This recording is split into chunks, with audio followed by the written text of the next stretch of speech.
Bismillahirrahmanirrahim. Qala al-muallif rahimahullah ta'ala wa nafa'na bihi wa bi'ulumihi wa a'ada 'alaina min barakatihi insyaallah ta'ala.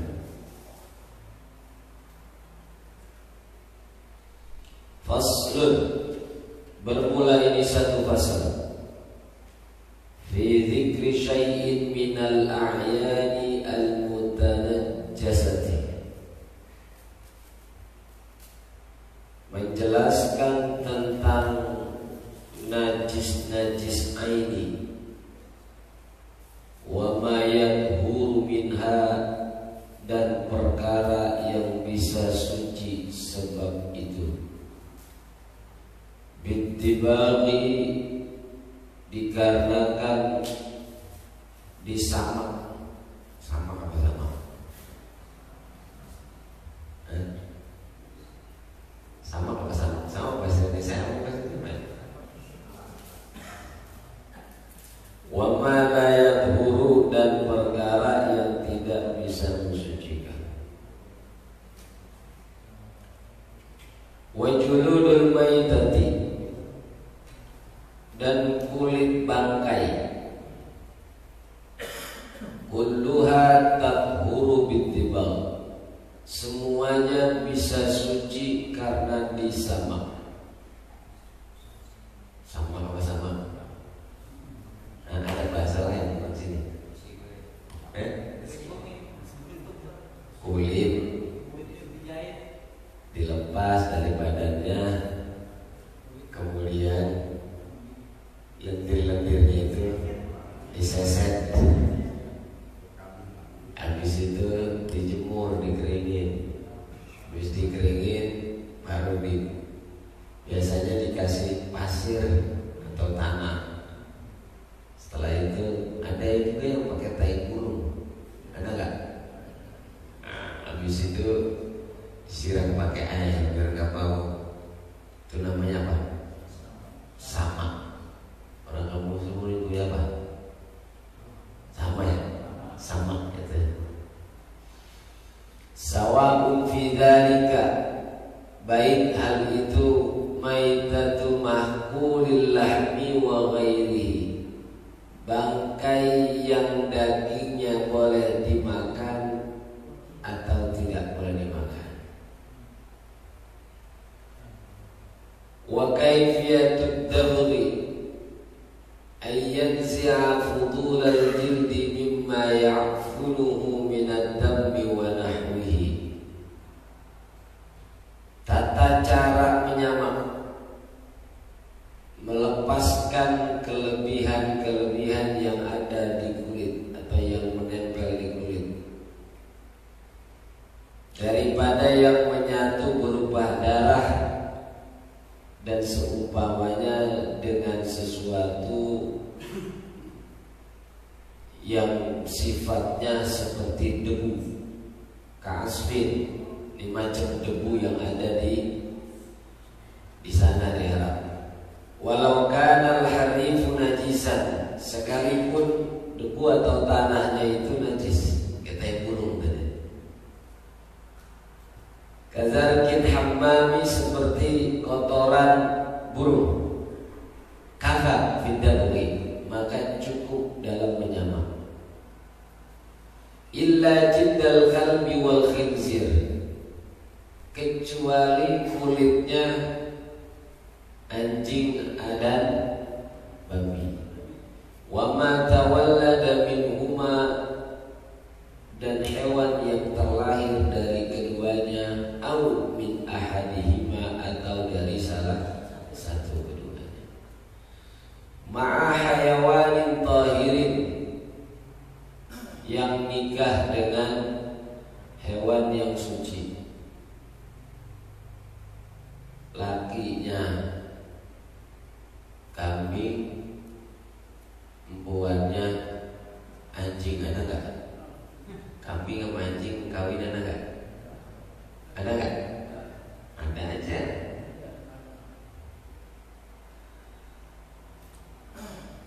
Fala yadhuru bittibaq, maka tidak suci dengan disamak. Wa azmul maitati, dan tulangnya bangkai. Wa sya'ruha, dan rambutnya bangkai. Najisun, najis.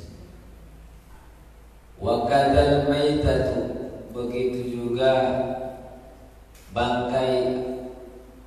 Aidan najasatun, najis. Wa uridu biha, yang saya maksud di sini az-zailatul hayat, yang masih tersisa kehidupannya, bi ghairi zakatin syar'iyyatin, tanpa disembelih dengan sembelihan yang syar'i. Fala yustathna, maka tidak dikecualikan hina izin ketika itu janinul muzakkati, janin yang ada di dalam sembelihan hewan tersebut. Idza kharaja min batni ummihi, apabila keluar dari perut ibunya maitan, dalam keadaan bangkai. Li'anna zakatahu fi zakati ummihi, karena sembelihan anak yang ada dalam perut ibunya seperti menyembelih ibunya itu sendiri. Wa kadza ghairuhu, begitu juga selainnya, minal mustathnayati, daripada pengecualian al-madhkurati, yang tersebut fil mabsutat, di dalam kitab yang lebih luas. Summa istathna, kemudian mengecualikan musannif, min sya'ril maitati, dari rambut bangkai. Qauluhu, ucapan yang musannif, illal adamiyah, kecuali rambut bangkai Adam, anak keturunan Adam. Fa inna sya'rahu tahirun kamaitatihi, rambutnya anak Adam itu suci seperti bangkainya juga suci. Jamaah sekalian yang dimuliakan oleh Allah Subhanahu wa taala, paham enggak? Paham enggak? Belum dijelasin, baru baca. Pasal sekarang kita membahas tentang najis ain yang bisa disucikan sebab karena disamak. Dalam riwayat hadis Muslim, Nabi bersabda, idza dubighal ihabu faqad tahura, apabila kulit itu sudah disamak, maka hukumnya menjadi suci.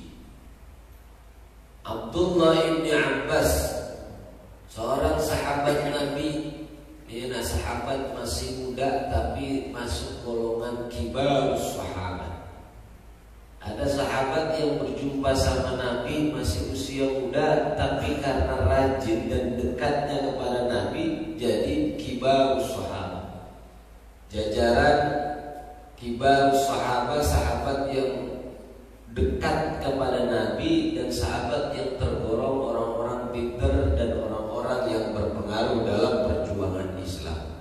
Di antaranya siapa? Abdullah bin Abbas. Abdullah bin Abbas ini pernah didoain sama Nabi. Apa doanya? Allahumma faqihhu fiddin wa 'allimhu ta'wil. Ini yang sering dipakai doa oleh kiai-kiai kalau ada wali santri minta didoain supaya anaknya pintar. Allahumma faqihhu fiddin wa 'allimhu ta'wil. Ya Allah, berikan kemudahan kepada anak ini tentang paham agama. Bukan cuma diberikan kemudahan, tapi ada doa yang spesial yang Nabi berikan khusus kepada Ibnu Abbas. Wa 'allimhu ta'wil, ajarkan tentang takwil, takwil Al-Quran, tafsir Al-Quran. Maka Ibnu Abbas dikenal dengan turjumanul Quran, tafsir berjalan, Al-Quran berjalan. Itu Ibnu Abbas. Pintar, masih muda tapi pintar karena kecerdasannya. Apa kaitannya dengan masalah samak? Abdullah bin Abbas itu pernah punya seekor kambing dihadiahkan kepada budak sahaya. Budak sahaya ini namanya Maimunah. Nah, nama kayak orang Betawi namanya Maimunah. Ada nggak di sini namanya Maimunah? Hah? Tekan nasi dulu. Dikasih kambing nih sama Abdullah bin Abbas. Orang perempuan wanita mbak saya ya budak diberikan hadiah kambing oleh Abdullah bin Abbas. Begitu diterima kambing tersebut, karena nggak bisa ngurus akhirnya mati. Orang wadon bisa nggak disuruh ngurus kambing? Hah? Jarang yang bisa. Akhirnya mati nih kambing. Begitu mati, ya ini lagi dikumpulin, mati, terus dikerubutin sama keluarganya. Nabi lewat. Kata Nabi SAW, jangan dibuang, jangan dibuang. Al-halla akhadtumuha fantafa'u biha. Kenapa ente nggak ambil itu kulitnya? Qalu, mereka pada jawab, innaha maitah. Ini kambing udah jadi bangkai karena mati kagak disembelih. Yang mati nggak disembelih berarti bangkai. Ini nggak ngomongin manusia. Manusia mati ntar nggak disembelih berarti bangkai lah. Ngomongin hewan. Hewan yang boleh dimakan kalau matinya tanpa disembelih berarti bangkai. Bagi yang miara ayam, miara kambing, miara sapi. Kan biasanya orang namanya miara ada aja yang kena virus 1 2. Entah kena virus makanan, entah kena virus apa, telur betul. Telur apa telur? 3, siji, loro, telur. Ya sambutan dari orang gitu. Waktu kemarin zaman Idul Adha itu saya nganterin orang beli sapi di Parung, ya. Begitu didagangin banyak kandangnya besar, kemudian tukang sapinya bilang, ini Pak Ustadz doain mudah-mudahan kita gak kena telur. Emang kenapa? 20 sapi kita mati, 20 ekor sapi mati tahun ini. Saya bilang apa untungnya, masih banyak untungnya kan? Iya, tahu aja katanya. Masih banyak untungnya daripada yang 20 mati itu. Ya, saya bilang anggap aja itu bagian dari zakat. Dia yakin itu ada yang dulu, ada yang ngirim. Saya bilang makanya pengeluaran sama pemasukan kudu seimbang. Yang namanya pemasukan dan pengeluaran kudu nggak seimbang, biasanya orang masuk angin. Kita makan dulu, kagak keluar, kagak berak, sakit apa enggak? Nah, baik-baik pengeluaran sama pemasukan kudu seimbang. Atau minum mulu gak kencing-kencing, sakit apa enggak? Pengeluaran atau pemasukan kudu seimbang. Begitulah penghasilan juga yang kita dapati. Ada zakat yang harus diberikan kepada orang yang tidak mampu. Wa fi amwalihim haqqul lis-sa'ili wal mahrum. Dalam harta kita semua itu ada hak, ada jatah orang yang tidak mampu, fakir, miskin, ya anak-anak yatim yang tidak mampu, ibunya yatim. Ya jangan anaknya doang, emaknya juga disantunin, ya dinikahin juga boleh. Ya kalau muda kasih tahu saya, kalau tua usah jatah. Itu mengapa kesel-kesel ini? Tadi ya disamak. Begitu kata Nabi, itu manfaatin. Qalu innaha maitah. Mereka pada jawab nih, keluarganya Maimunah, ini adalah bangkai. Kata Nabi SAW, kemudian bilang innama yahrum waqluha. Enggak boleh dimakan dagingnya, tapi kulitnya ente sesedin, ente copotin, ente kupas, terus ente sama, boleh dipakai itu kulitnya. Jadiin apa? Macam-macam dari kulit itu.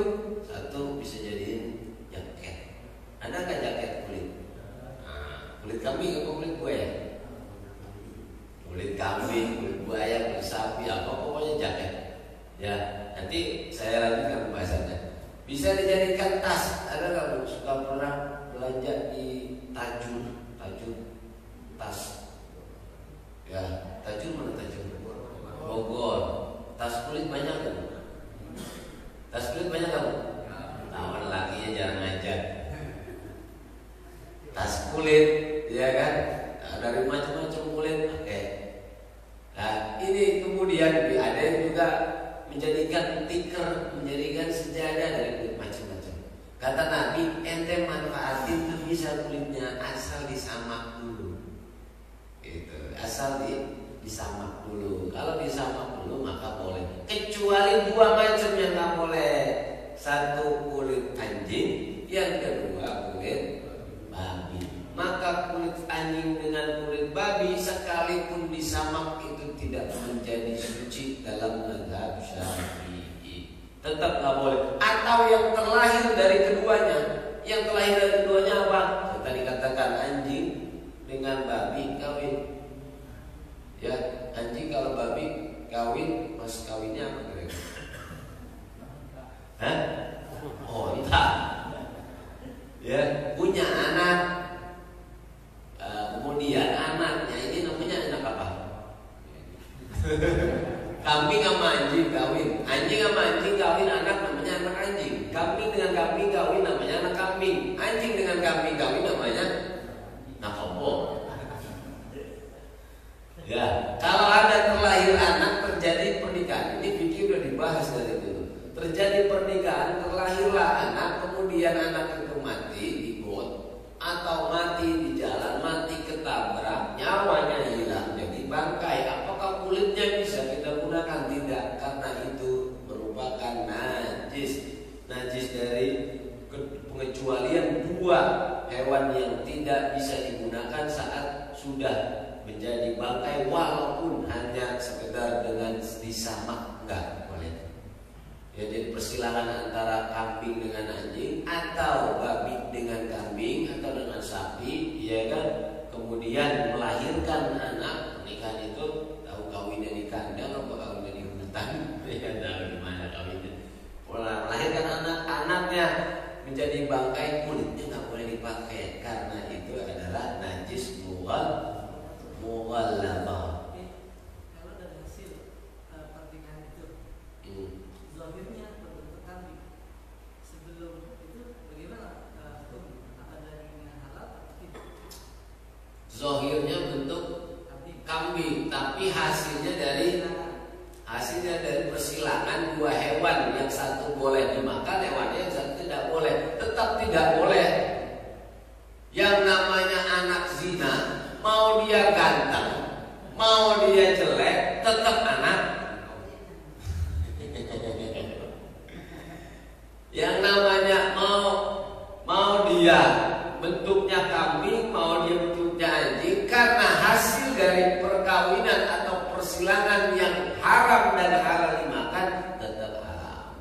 Maka ada satu kaidah, idza ghulibatil haram, idza istama'a al halal wal haram ghulibatil haram. Satu kaidah dalam usul fiqh, apabila bertemu percampuran antara halal dengan haram, maka biasanya dimenangkan yang haram. Supaya apa? Kita lebih hati-hati. Jadi kalau lahirnya binatang itu normal seorang manusia, itu kalau sampai besar manusia itu berarti boleh dipotong. Kambing melahirkan manusia. Kambing melahirkan manusia, ada kali di sini. Kambing melahirkan manusia, ada nggak?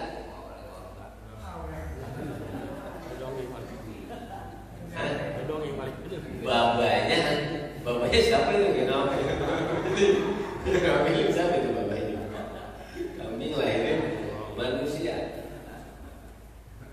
Kalau dia ini hamilin kambing siapa? Mohon maaf, ada di negara-negara Eropa ini, mohon maaf, ada manusia yang ngawinin kuda.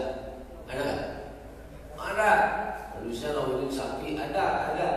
Kalau terlahirnya manusia, maka dia manusia yang wajib dihormati. Nggak boleh disembelih. Kalau lahirnya manusia, kalau lahirnya hewan, ya boleh disembelih dia hewan. Nyawanya ada yang terjadi dia lahirnya manusia dan bentuk wujudnya kayak manusia, maka harus dihormati seperti manusia. Man kasara azman maiti ka kasrihi hayyan. Siapa orang yang merusak tulangnya bangkai hewan apa namanya orang yang sudah meninggal meninggal dunia, maka seperti dia merusak orang yang masih hidup, maka harus dihormati. Kalau dia lahirnya benar bentuk manusia, nggak boleh disembelih. Ya. Kecuali ini tadi caranya. Jadi ada fikih ini memperbolehkan dalam mazhab Syafi'i tata cara mendibak atau mensamak kulit itu. Jadi habis dikulitin, ya, kemudian dia dikasih pasir atau debu atau tai burung. Di sini bahkan boleh atau tai kasarkin hemam, seperti tai burung. Tai burung ini kadang bisa membuat kotoran-kotoran itu pada lentur itu yang ada tempel di kulit. Maka ketika sudah kita jemur, setelah kering kita basahin. Jangan dibasahin sebelum kering. Setelah kering baru dibasahin. Untuk dibilas lah kasarannya gitu.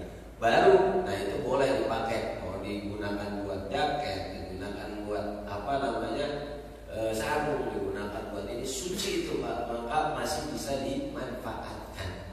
Adapun hewan yang tersembelih tadi harus dibuang sudah. Kemana ini? Kasih umpan lele, ya kan? Kasih umpan apa? Ayam. Nanti hanya makan lagi, halal nggak apa-apa. Ya, kasih umpan apa lagi? Biasa daging kambing buat umpan apa nih? Hah? Bandeng, aku nggak buat umpan bandeng. Lele, ya kan? Nah, kasih buat ini ya. Kita punya kandang apa, kita punya hewan biaran apa yang bisa makan itu nggak apa-apa. Tapi jangan kita yang makan, semuanya itu nggak boleh kecuali kulitnya dan disamak. Setelah disamak baru suci, maka ketika suci boleh kita gunakan. Ada satu sahabat, ya, ketika perang Tabuk itu haus, lalu nggak menemukan air, ya.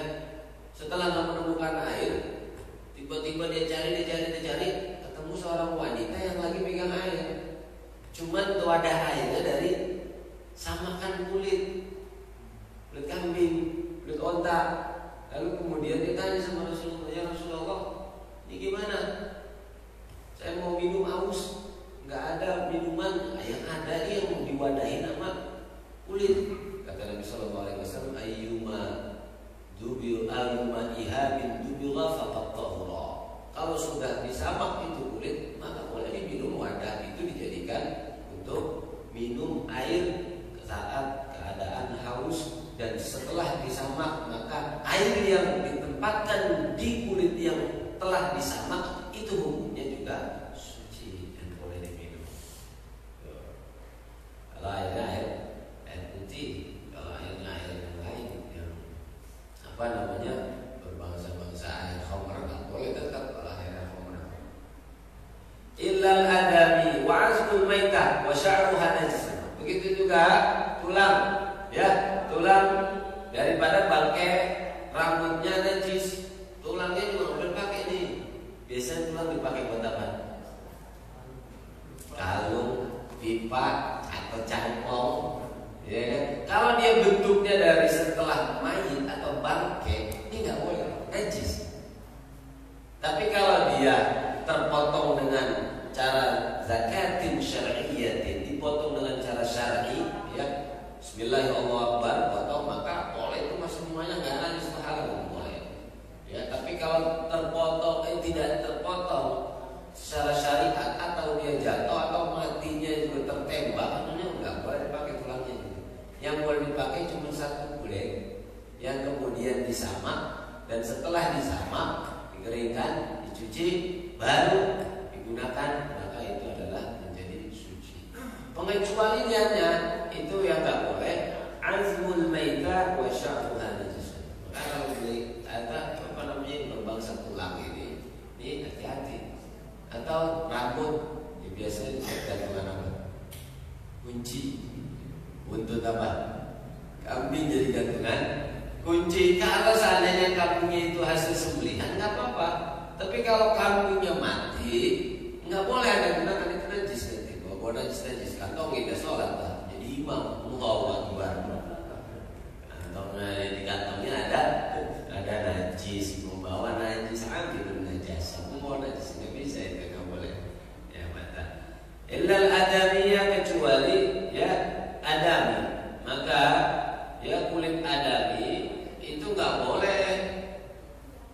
Ya, nggak boleh di apa namanya dipakai walaupun itu suci. Kulit Adam, kulit manusia ini kalau sudah jadi bangkai suci, tetap suci. Maka orang yang habis mandiin mayit wajib mandi lagi nggak? Orang habis mandiin mayit wajib mandi lagi nggak? Sini ada ambil apa enggak? Ada ambil apa enggak? Kalau nggak ada semua datang.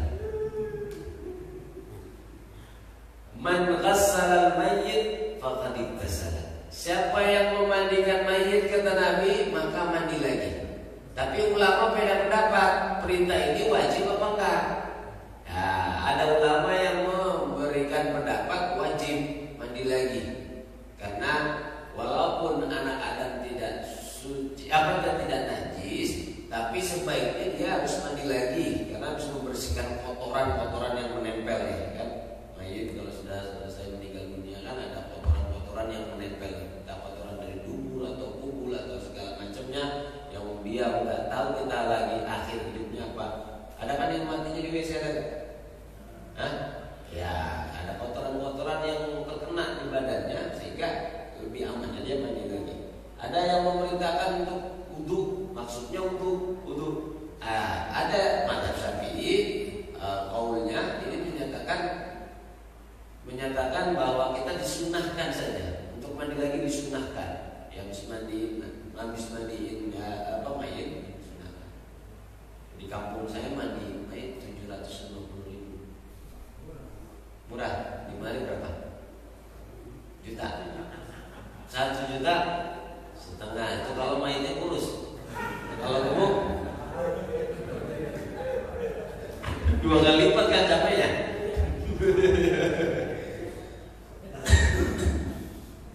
Nah kita disilakan walaupun suci. Lanjut habis berapa ya? 1 pasal lagi. Ini berapa menit? Dinyaut atau orang doang maksudnya. Kalau atau main lain diem kayaknya banyak ada yang ogah ini. Terus nama. Terus. Saya dapat kabar tadi begitu dijemput Ustaz TK katanya insya Allah hari ini makan nasi uduk dan nasi mandi tinggal pilih di rumah masing-masing.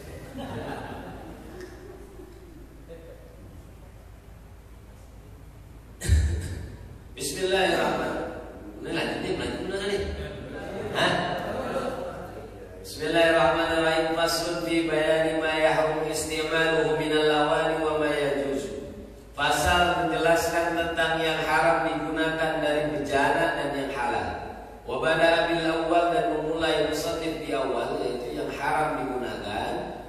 Faqala wa la yajuzu fi ghairi daruratin li rajulin aw imra'atin isti'malu syai'in min awani adh-dhahabi wal fiddati. Tidak boleh bagi seorang laki-laki maupun perempuan tanpa dalam keadaan darurat menggunakan sesuatu dari bejana yang berbentuk dari emas ataupun perak. La fi aklin wala fi syurbin wala fi ghairi wala ghairihima. Baik dalam menggunakannya untuk makanan atau minuman dan selain keduanya. Wa kama yahrum isti'malu ma dzikra yahrum ittikhaduhu min ghairi isti'mali fil asahhi. Dan sebagaimana yang haram menggunakan apa yang disebutkan, maka haram juga menjadikannya selain daripada penggunaannya dalam qaul yang asah. Wa yahrumu aidan al-inahu al-mutlaq bi dhahabin aw fiddatin in hasala min al-tala'i syai'un bi'ardihi 'ala an-nar. Dan haram juga menggunakan bejana atau wajan yang sudah dibakar dengan emas atau perak apabila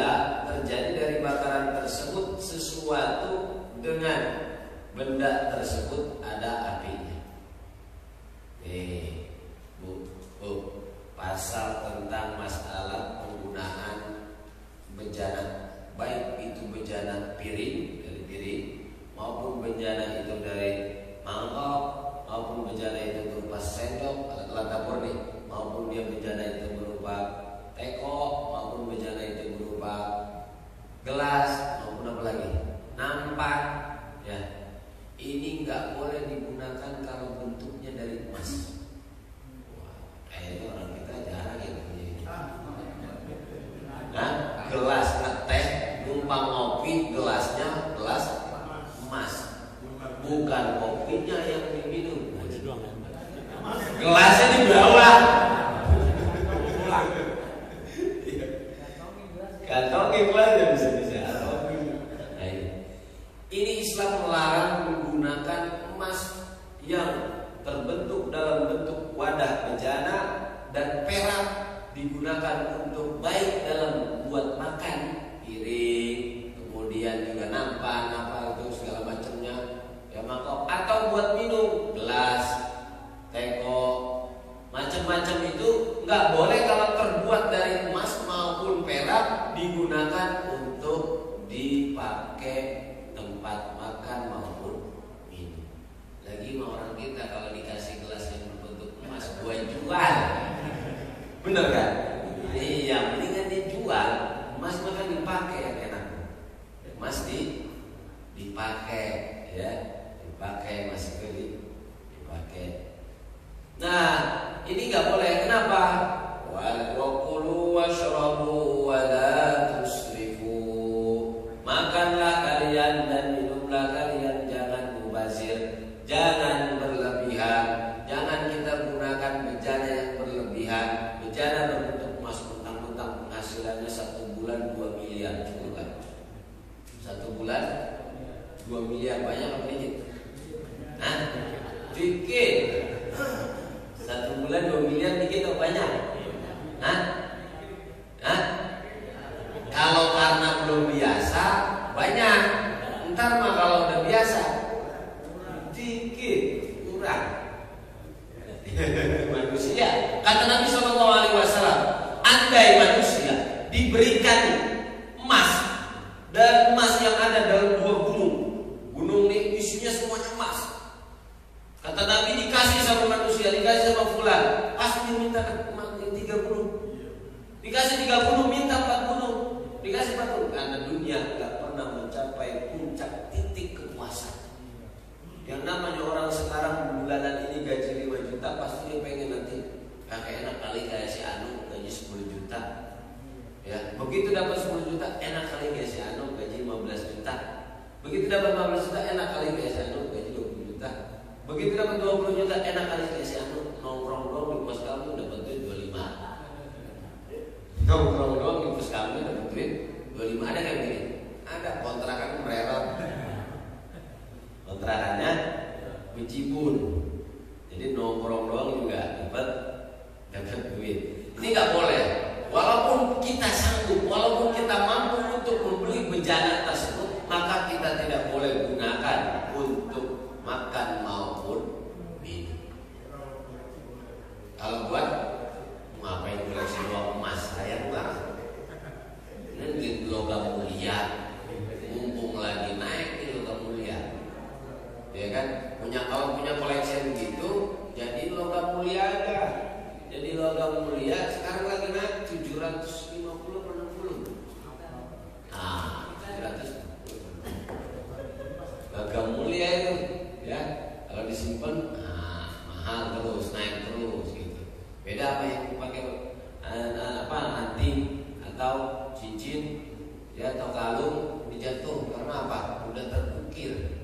Harganya kalau udah terukir emas maka turun, ya nilai harga jualnya turun, walaupun tetap mengikuti rating. Emas lagi naik nih, ya emas lagi naik. Diam itu adalah emas. Maka wanita ketika diam tidak banyak bicara berarti lagi minta emas.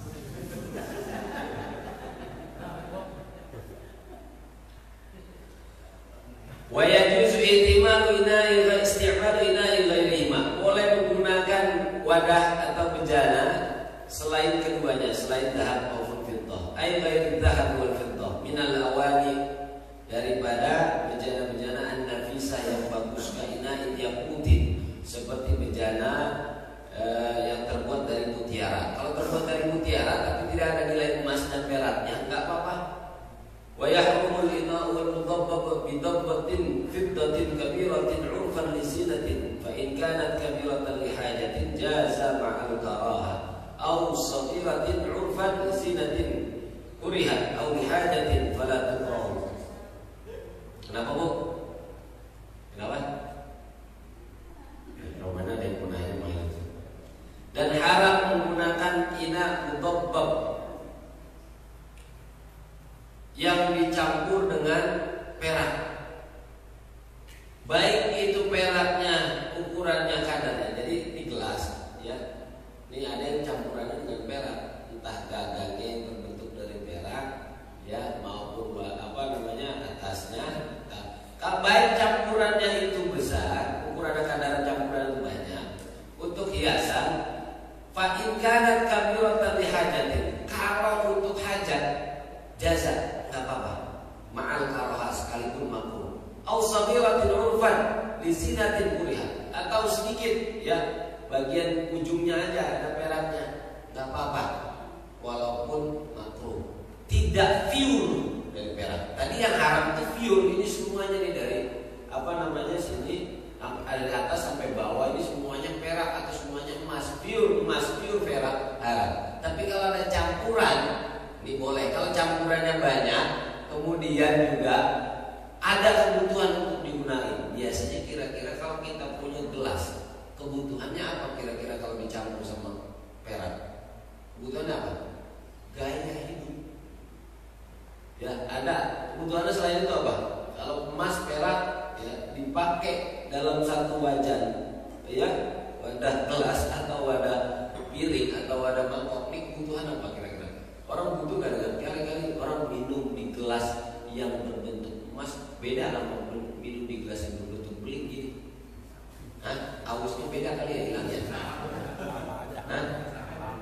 Hah? Beda. Yang jelas kalau bentuknya emas minta dipotong dulu, potong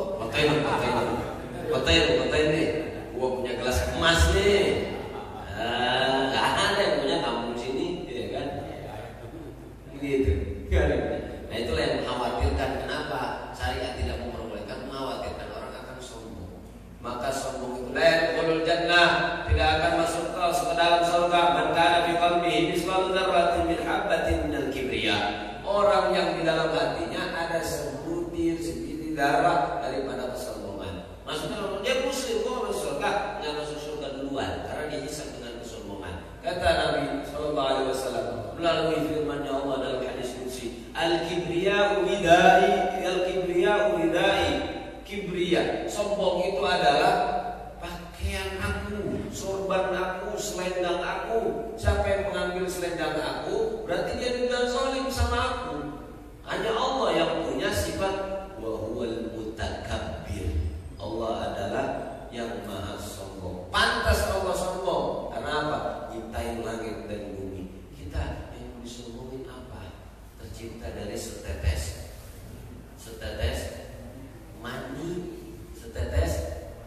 mani, ya, setetes. Jadi pengen ulang gua.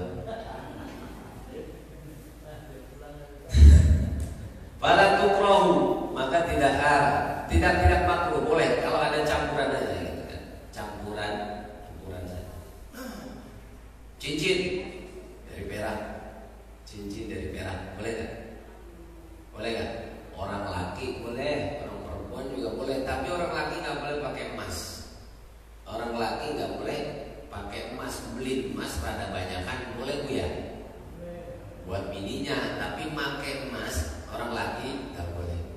Orang laki yang pakai emas di dunia nanti nggak akan pakai emas di akhirat, kata Nabi.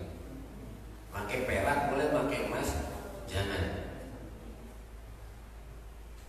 Kemudian para tukrau amma babatu dzahab fatuhramu mutlaqan. Kalau campurannya itu adalah campuran emas, maka haram mutlak. Kalau gelas gagangnya ini dari emas, haram mutlak.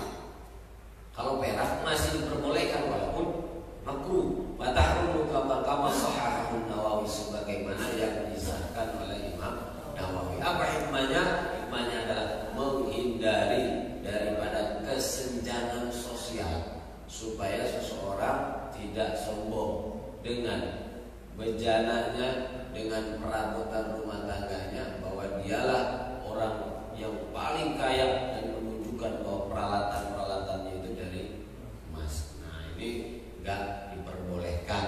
Emas itu disimpan aja. Kalau dipamerin nanti banyak yang syirik. Kalau emas dipamerin banyak yang syirik. Lagian juga kalau yang pamer suka sakit hati, Bu. Kenapa sakit hati? Iya, saat itu dia yang paling bagus emasnya. Besok ada lagi tetangganya, lu punya mobil lagi, kan begitu urusan. Nah, dunia itu jangan ditaruh dalam hati, tapi taruh dalam kantong. Kalau taruh dalam hati, ketika kita melihat yang lebih tinggi dunia dari antara kita, maka kita gampang sakit hati. Ketika kita merasa paling tinggi dunia kita dibanding yang lain, maka kita suka dapat atau menyangkut sifat tinggi hati. Ketika ada orang yang bersaing dunianya dengan kita, maka kita terkena penyakit seringkali iri hati. Maka dunia taruh di kantong. Biasanya kalau taruh di hati susah keluarin